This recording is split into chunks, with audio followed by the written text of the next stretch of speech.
Hello friends, welcome to our YouTube channel Newton Classes Learn in Simple Way by Kapadia sir. Hello friends, तो आज हम क्या start करने जा रहे हैं? आज हम स्टार्ट करने जा रहे हैं संधारित्र तथा धारिता। ठीक है, इसको और क्या बोल सकते हो? इसको हम बोल सकते हैं संधारित्र मतलब कैपेसिटर तथा धारिता। धारिता का मतलब हो जाएगा यहाँ पे कैपेसिटेंस। ठीक है, तो पहले हम ये देखते हैं कि कैपेसिटर होता है क्या है। ठीक है, पहली बार सुन रहे हैं तो उसके लिए जो नॉर्मल सी एक चीज होती है, ऐसा सिलेंडर जैसा शेप होगा, व्हाइट कलर का तुम्हें देखने को मिलेगा। और कहाँ पे देखने को मिलेगा? फैन के अंदर। जैसे अगर तुम फैन को देखोगे, थोड़ा बहुत कहीं पे रिपेयरिंग में स्टार्ट किया हो या फिर किसी को करते हुए देखा हो, तो उसके ऊपर एक सिलेंडर जैसा इतना सा शेप का आएगा और व्हाइट कलर जैसा दिखाई देता है। ठीक है, उसी को हम क्या बोलते हैं? कैपेसिटर। वो तुम्हें नॉर्मली फैन के अंदर या फिर बोलना चाहो तो कूलर के अंदर भी देखने को मिलेगा। और थर्ड एक होता है हमारा कैमरा के अंदर भी। कैमरा के अंदर नहीं देखा, लेकिन फैन के अंदर तुम अगर कभी भी ऑब्जर्व करो तो इजीली चीज तुम्हें यहाँ पे देखने को मिलेगी। ठीक है, तो ये तो हो गया कैपेसिटर। ठीक है, इसका वहां पे काम क्या होता है? वहां पे इसका मेन एक काम होता है कैपेसिटर का, कि जो भी ऊर्जा आती है, इसकी इलेक्ट्रिकल जो एनर्जी आती है, उसको क्या करता है? स्टोर करता है, और जब जरूरत होती है तो क्या करता है? वापस दे देता है। क्या काम आता है? मतलब जब भी ज्यादा एनर्जी आ रही है तो उसको क्या करेगा? अपने पास रखेगा। और जब भी फैन को क्या कर रहा होगा, ज्यादा एनर्जी की जरूरत पड़ेगी तो क्या करेगा? वहां पे सप्लाई कर देता है। ठीक है, तो दूसरी बात आती है फैन को कब ज्यादा एनर्जी की ज्यादा जरूरत पड़ती है, तो उसके लिए होता है कोई भी चीज को अगर हमें क्या करना होता है? स्टार्ट करना होता है। क्या करना होता है? कोई भी चीज को अगर हमें स्टार्ट करना है तो उसके लिए क्या करना पड़ता है? हमें ज्यादा चीजें लगानी पड़ती है, ज्यादा एनर्जी लगानी पड़ती है। तो ऐसे हम क्या करते हैं? स्विच ऑन करते हैं, वहां पे फैन क्या होना है? लगता है स्टार्ट होगा, रोटेट करता है और घूमने लगता है। ठीक है, तो उसके लिए वहां पे उसको क्या होनी पड़ती है? ज्यादा एनर्जी की जरूरत पड़ती है। ठीक है, तो वहां पे क्या करता है? वहां पे कैपेसिटर क्या करता है? उसको सप्लाई करता है। ठीक है, थोड़ा सा वैल्यू के साथ अगर हम कंसीडर करें, जैसे ठीक है, अगर नॉर्मली हम देखें तो हमारे घर में जो सप्लाई आता है या फैन को जो सप्लाई मिल रही होती है, वो कितनी मिल रही होती है? 5 एम्पियर मिल रही होती है। ठीक है, लेकिन जब उसको स्टार्ट करना होता है, पहली बार जब कोई चीज को हम क्या कर रहे हैं? स्टार्ट कर रहे होते हैं। इस फैन को जब स्टार्ट करना था, उसको चाहिए होता है 25 एम्पियर से 50 एम्पियर तक। और जब आता 5 एम्पियर है तो 25 और 50 एम्पियर हम देंगे कहाँ से उसको? ठीक है, तो ये चीज क्या करता है? वहाँ पे कैपेसिटर करता है। कैपेसिटर अपने पास जो भी ऊर्जा रहती है उसको क्या करता है? पूरा इकट्ठा करके रखता है। जब भी जरूरत होती है उसको क्या करता है? जोर से उसको एक साथ पूरी एनर्जी दे देता है। ठीक है, और जिसकी वजह से उसको क्या मिल सकती है? उसको एक साथ इतना सा करंट मिलता है, और जिसकी वजह से क्या होने लगता है? स्टार्ट होने लगता है और घूमना स्टार्ट कर देता है, रोटेट होना स्टार्ट कर देता है। और उसके बाद उसको कोई ज्यादा जरूरत नहीं पड़ती, उसके बाद उसको 5 एम्पियर की जरूरत पड़ती है और उसको कंटिन्यूसली इलेक्ट्रिसिटी से मिलता रहता है। ठीक है, इसके लिए इनिशियली एक चीज हो जाएगी, तो कैपेसिटी के लिए यहाँ पे दो चीज होगी। पहला एक तो काम हो जाएगा, क्या कर रहा होगा? एनर्जी स्टोर करेगा। और दूसरी चीज, कोई भी चीज को स्टार्ट करने के लिए उसकी जरूरत पड़ती है। ठीक है, ये चीज हो गई। और अब हम बात करें सिलेबस के हिसाब से, अगर तो सिलेबस के अंदर हम देखें तो हमारे दो कैपेसिटर है। एक दिया हुआ है गोलाई प्रकार का कैपेसिटर, गोल आकार का, और एक दिया हुआ है समांतर प्लेट कैपेसिटर के लिए। ठीक है, तो पहले हम देखते हैं किसके लिए? गोलाकार के कैपेसिटर के लिए।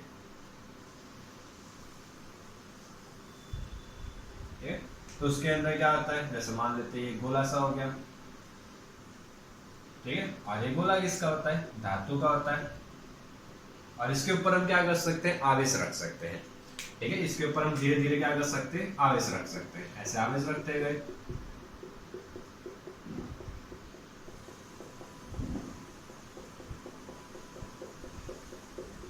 ये हो गए आवेश। अब ये आवेश हुआ तो आवेश यहाँ पे क्या कर रहे होंगे? कुछ ना कुछ क्या कर रहे होंगे? विद्युत क्षेत्र भी उत्पन्न कर रहे होंगे, और इनका क्या होगा? कुछ ना कुछ विभव भी होगा, वोल्टेज भी होगा। ठीक है, ठीक है, उसमें से हम क्या बोल सकते हैं? आवेश है। अब दूसरी चीज यहाँ पे देख सकते हैं कि धातु का गोला है, इसमें हम चाहे जितना आवेश रख सकते हैं नहीं, इसकी कोई एक लिमिट होगी, उतना आवेश रख सकते हैं। ठीक है, इसका आकार हम क्या करेंगे? थोड़ा और बड़ा कर देंगे तो हम क्या कर सकते हैं? थोड़ा और इसके ऊपर ज्यादा आवेश रख सकते हैं। मतलब जो भी हम आवेश रख रहे हैं वो किस पे आधारित करेगा? उसके आकार पे आधारित करेगा।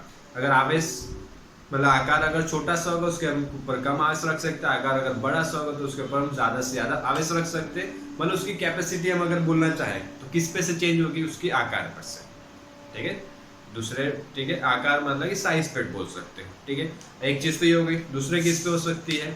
मटेरियल पे। मटेरियल मतलब जैसे यहाँ पे तुमने स्टील का लिया हो, या फिर तांबे का लोगे, या फिर आयरन लोगे, या ठीक है पित्तल वगैरह कोई भी चीज लोगे तो उस पर डिपेंड करेगा। सबके लिए अलग अलग होती है प्रकृति, सबका नेचर अलग अलग होता है कैपेसिटर। ठीक है, और दूसरी चीज अगर देखें तब इसके लिए क्या चाहिए होगा? तुम्हें एक इक्वेशन की जरूरत पड़ी, तो इक्वेशन के लिए अगर हम देखें तो इक्वेशन के लिए इसका होता है C is equal to Q upon V, ठीक है। और यहाँ पे जो C है, ये C किसके लिए यूज किया हमने, कैपेसिटेंस के लिए। धारिता को हमने क्या बताया था, कैपेसिटेंस, ठीक है। और कैपेसिटेंस के लिए हम किसका यूज करेंगे, C का। और C के लिए अगर हम फॉर्मूला देखें तो C के लिए हमारा फॉर्मूला क्या होगा, C is equal to Q by V।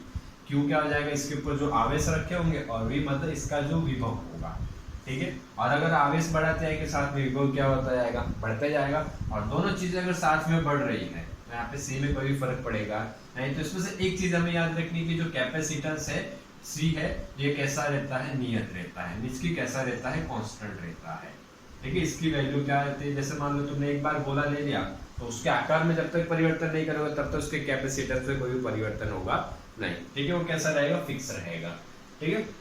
ये चीज हो गई। अब दूसरी चीज अगर हम इसमें देखें तो इसके लिए क्या कर सकते हैं, हम और एक इक्वेशन निकाल सकते हैं। जैसे मान लो हम क्या करें, C हो गया Q, और V के लिए हमारा इक्वेशन क्या होता है, V के लिए अगर यहाँ पे देखें तो गोले की त्रिज्या जैसे हम मान लेते हैं R है, ठीक है।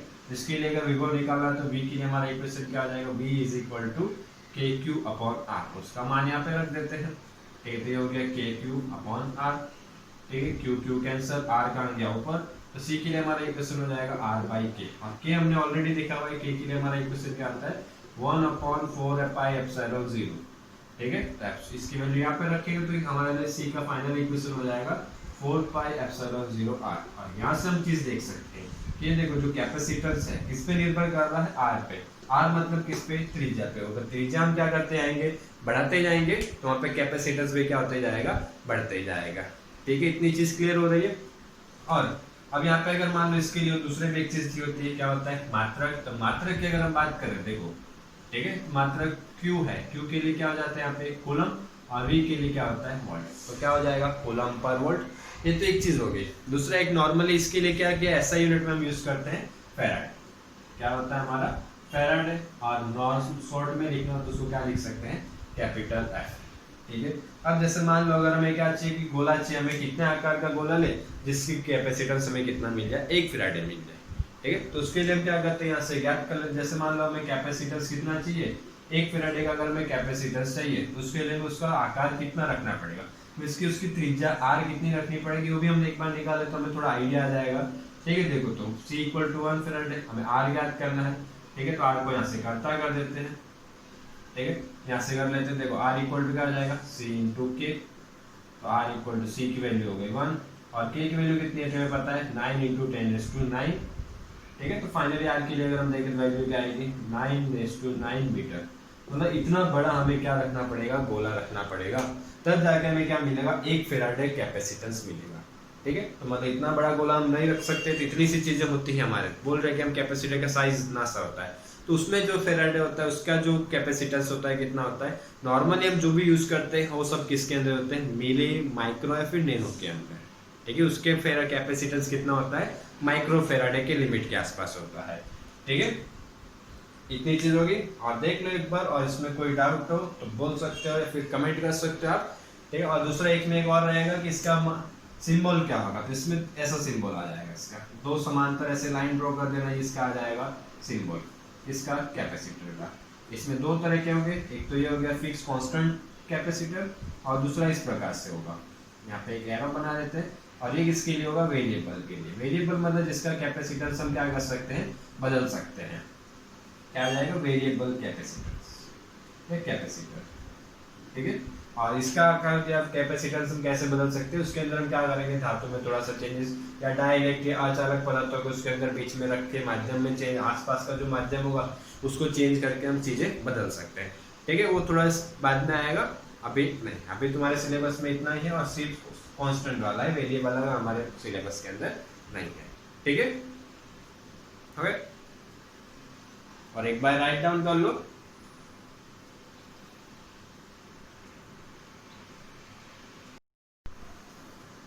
ठीक है। और इसके बाद अगर हम नेक्स्ट टॉपिक देखें तो नेक्स्ट टॉपिक हमारा आएगा समांतर पट्टिका संधारित्र, या फिर बोल सकते हो पैरेलल प्लेट कैपेसिटर। इसके अंदर हमें क्या करना है, 2 प्लेटें लेनी है, उसको एक दूसरे के समांतर रखना है, पैरेलल रखना है, और उसके लिए जो कैपेसिटेंस होगा उसके लिए हमें क्या करना है, फॉर्मूला निकालना है, ठीक है।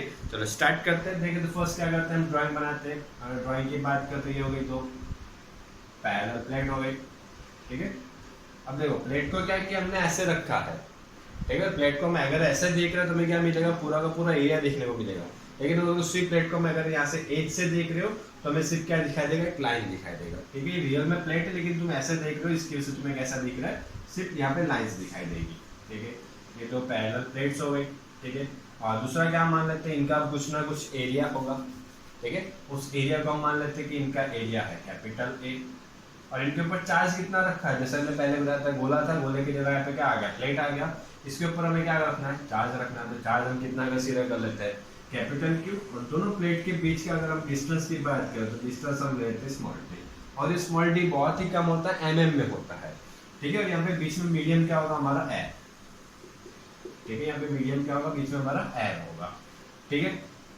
अब देखो, अब इसके लिए स्टार्ट करें तो पहले हम देखते हैं यहाँ से आवेश घनत्व निकाल सकते हैं, या फिर बोलना चाहो तो चार्ज डेंसिटी। तो उसके लिए हमारा फॉर्मूला क्या होता है, sigma is equal to total charge upon total A, ये चीज हो गई। अब दूसरी चीज क्या है, यहाँ पे हमने आवेश रखे हैं, चार्ज रखे हैं, तो क्या कर रहे हैं, विद्युत क्षेत्र उत्पन्न कर रहे होंगे, ठीक है। तो वो देख ले। अब दूसरी एक चीज हमें यहाँ पे ये कि जो दो प्लेट होगी उनमें से क्या होगी, एक प्लेट हमारे किसकी तरह व्यवहार करती है, प्लस क्यू की तरह, धन आवेश की तरह, और एक व्यवहार करेगी माइनस क्यू की तरह। क्यों, क्योंकि धीरे धीरे इसमें से क्या होंगे, इलेक्ट्रॉन निकल निकल निकल के जा रहे, यहाँ पे चले गए होंगे, तो यहाँ पे धीरे धीरे इलेक्ट्रॉन की संख्या कम हो गई होगी, इसके लिए प्लेट कैसी हो गई, धन हो गई होंगी। और यहाँ पे धीरे धीरे इलेक्ट्रॉन की संख्या बढ़ती गई, इसकी वजह से कैसा हो गया, माइनस हो गया, ठीक है। अब देखो यहाँ पे अगर हम क्या करें, विद्युत क्षेत्र की बात करें तो विद्युत क्षेत्र के लिए हमने फर्स्ट चैप्टर में एक निकाल चुके हैं, या आगे हमने देख चुके कि कोई भी प्लेट होती है उसके कारण जो विद्युत क्षेत्र उत्पन्न होता है उसको नॉर्मली हमारा अगर फॉर्मूला की बात करें तो होता है E is equal to sigma upon 2 epsilon naught. क्या होता है, E is equal to sigma upon 2 epsilon naught, ठीक है। तो यहाँ पे हम क्या करते हैं, पहले विद्युत क्षेत्र ड्रॉ कर देते हैं, ठीक है। चलो, इसके कारण जो विद्युत क्षेत्र उत्पन्न होगा उसको हम क्या मान लेते हैं, E1, ठीक है। और इसके कारण जो विद्युत क्षेत्र उत्पन्न होगा उसको मान लेते हैं E2, ठीक है। पहले इसके विद्युत क्षेत्र को हम ड्रॉ करते हैं। इसके विद्युत क्षेत्र को हम ड्रॉ करें, देखो तो इस दिशा में अगर धन है तो बाहर की तरफ, इधर भी होगा तो बाहर की तरफ, ठीक है। और एक इसके लिए हमने ड्रॉ किया E1 के लिए। अब अगर हमें E2 के लिए माइनस क्यू के लिए ड्रॉ करना तो उसके लिए क्या होता है, ऋण ध्रुव के लिए, ऋण आवेश के लिए क्या होता है, अंदर की तरफ। तो यहाँ से अगर हम ड्रॉ करने देखें तो इस तरफ होगा, ठीक है। इसके लिए देखो डॉटेड वाली लाइन से ड्रॉ करते हैं, थोड़ा अलग रहेगा,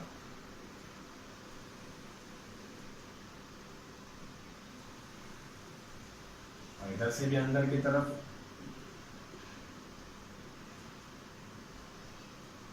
इधर से भी अंदर की तरफ जाएगा, ठीक है, E2 के लिए। अब अगर देखो यहाँ पे हमें 3 पोर्शन देखने को मिल रहा है, ये आ गया हमारा फर्स्ट पोर्शन, ये सेकंड पोर्शन, और ये आ गया हमारा थर्ड पोर्शन, ठीक है। तो फर्स्ट पोर्शन की अगर बात करें, देखो तो E1 हमारा था इस दिशा में और E2 हमारा इस दिशा में, दोनों का मान लगभग समान रहेगा, विद्युत क्षेत्र लगभग पूरा समान ही रहेगा, क्योंकि दोनों प्लेट के क्षेत्रफल समान है, आवेश समान है, सभी चीजें समान है। तो दोनों के कारण जो विद्युत क्षेत्र उत्पन्न होगा वो भी कैसा रहेगा, हमारा समान रहेगा। तो यहाँ पे दोनों क्या कर रहे होंगे, एक दूसरे को कैंसिल आउट कर रहे हैं, या नहीं हो तो इसके लिए निकाल सकते हैं। इसके लिए परिणाम विद्युत क्षेत्र का निकालना तो क्या होगा, E equal to E1 plus E2, ठीक है। और E1 हमारा कहाँ है, इस डायरेक्शन में है, ठीक है। इसको अगर हम पॉजिटिव कंसीडर करें तो E2 को हमें क्या कंसीडर करना पड़ेगा, नेगेटिव, ठीक है। तो E1 हो गया हमारा positive negative sigma upon 2 epsilon not minus sigma upon 2 epsilon naught, और प्लस माइनस कैंसिल, तो फाइनली E इक्वल टू क्या होगा, 0। और इस बात में हमारा परिणामी विद्युत क्षेत्र कैसा हो जाता है, शून्य हो जाता है।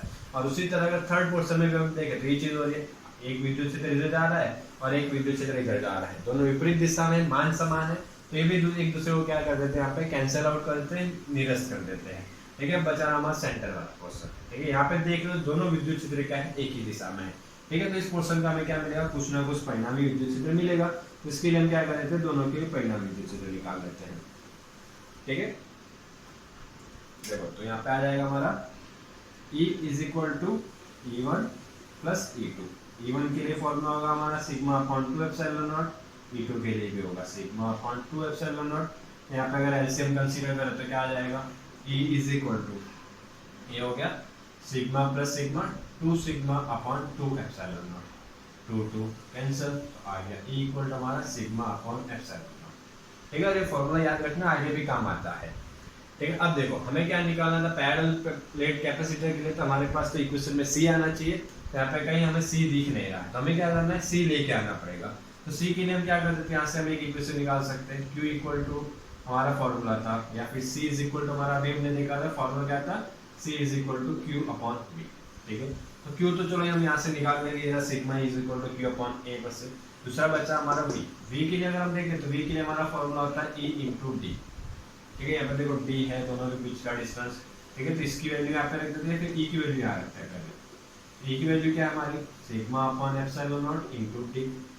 ठीक है, अब इसकी वैल्यू यहाँ रखोगे तो क्या आ जाएगा, C is equal to Q upon V, V is equal to sigma upon sigma into D upon epsilon naught, और ये एप्सिलॉन नॉट कहाँ चला जाएगा ऊपर, तो फाइनल इक्वेशन होगा Q into epsilon naught upon sigma into D.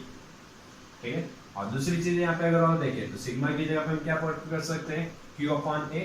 इसके लिए हमारा इक्वेशन हो जाएगा Q into epsilon naught upon Q upon A into D. Q cancel और A कहाँ जाएगा ऊपर, तो इसके लिए हमारा फाइनल इक्वेशन आएगा epsilon not A upon D. ठीक है, ये आ गया पैरेलल प्लेट कैपेसिटर के लिए फाइनल फॉर्मूला। ठीक है, और याद रखना है बहुत आईएमपी फॉर्मूला, इसमें से बहुत से एमसीक्यू वगैरह भी पूछे जाते हैं। ठीक है, नोट कर लो एक बार।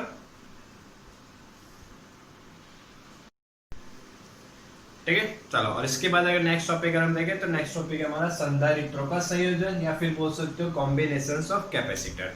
उसका मीनिंग क्या होता है, मतलब कोई भी कैपेसिटर उसको हमें क्या करना है, जोड़ना है। दो कैपेसिटर को हम जोड़ेंगे तो उसको दो तरीके से जोड़ सकते हैं, एक तो समांतर में भी जोड़ सकते हैं और एक दूसरे के साथ श्रेणी में भी जोड़ सकते हैं।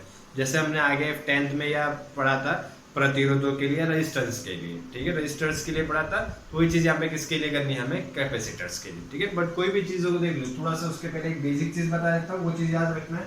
कोई भी चीज के लिए मतलब रेजिस्टेंस हो, कैपेसिटर हो, आगे हम स्टडी करेंगे सेल्स वगैरह को, तो मैं सीरीज में या फिर पैरेलल में कनेक्ट करना, तो उसके लिए कुछ चीजें कॉमन होती है। जैसे अगर हम देख लेते हैं तो फर्स्ट हमारा क्या आ जाता है, सीरीज के लिए, या फिर बोलना चाहो तो श्रेणी के लिए। ठीक है, और दूसरा किसके लिए कर लेते हैं, पैरेलल के लिए। और देखो हिंदी मीडियम के लिए यहाँ पे इसको समांतर भी बोल सकते हो या फिर पार्श्व भी बोल सकते हो। ठीक है, क्या हो जाता है, समांतर या फिर पार्श्व। अब देखो सीरीज में होगा तो उसके लिए क्या कंसीडर करना है हमें, कि मान लो उसके अंदर जो धारा रहेगी, धारा का मान या फिर करंट का मान हमेशा कैसा रहेगा, इक्वल या फिर समान। ठीक है, कैसे होगा वो चीज भी बताएंगे, अभी सिर्फ याद रखने का एक तरीका है। और दूसरी चीज क्या आती है हमारी, विभव। ठीक है, और विभव का मान कैसा होगा, अलग अलग, या बोलना चाहो तो बोल सकते हो भिन्न पे।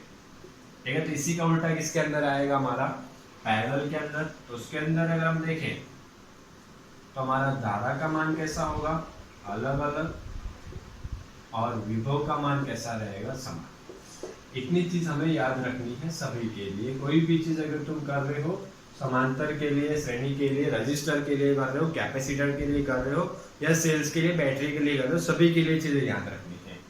ठीक है, कैसे होगा वो चीज भी अब हम बताएंगे। चलो, तो हम पहले क्या करते हैं, स्टार्ट करते हैं, उसके बाद उसके अंदर ये चीज पता चल जाएगी।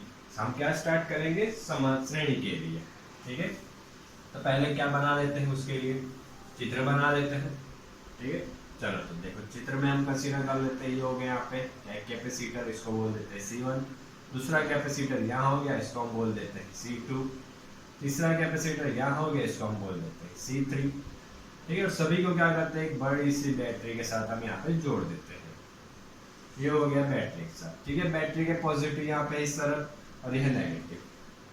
ठीक है, तो पॉजिटिव वाले से क्या होगा, यहाँ पे धारा स्टार्ट होगी, इस करंट प्रोड्यूस होना स्टार्ट होगा। मान लेते हैं कि यहाँ से करंट फ्लो होना स्टार्ट हुआ I। ठीक है,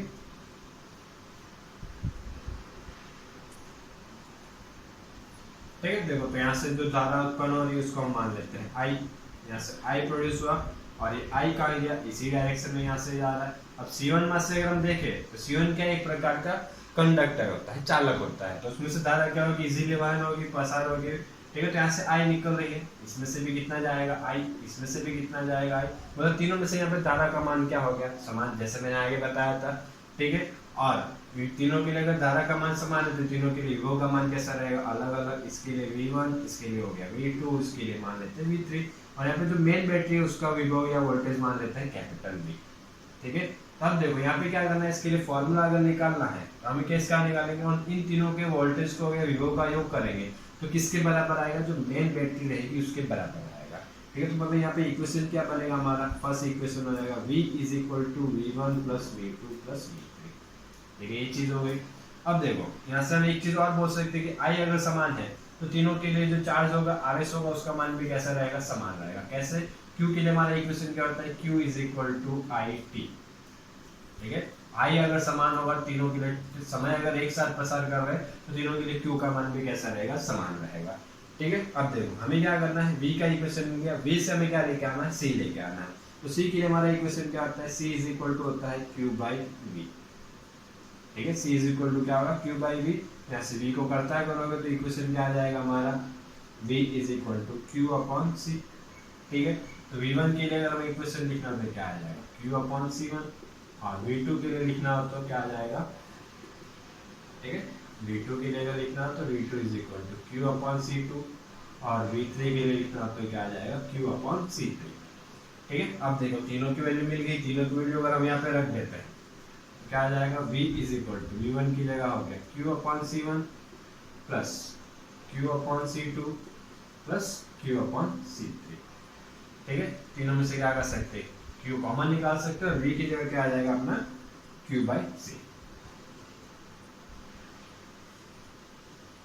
ठीक है, यहाँ से Q कॉमन, तो अंदर क्या बचेगा, 1 upon C1 plus 1 upon C2 plus 1 upon C3।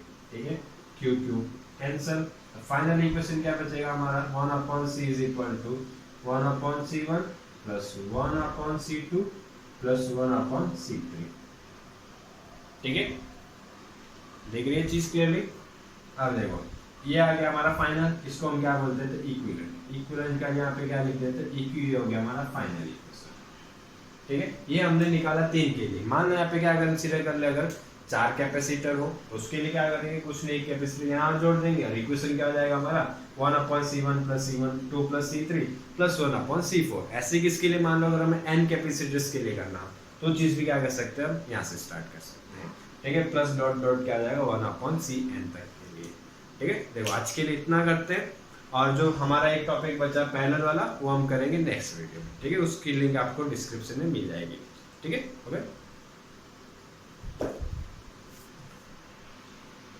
Okay, video देखने के लिए थैंक यू, और पसंद आया तो सब्सक्राइब जरूर करना।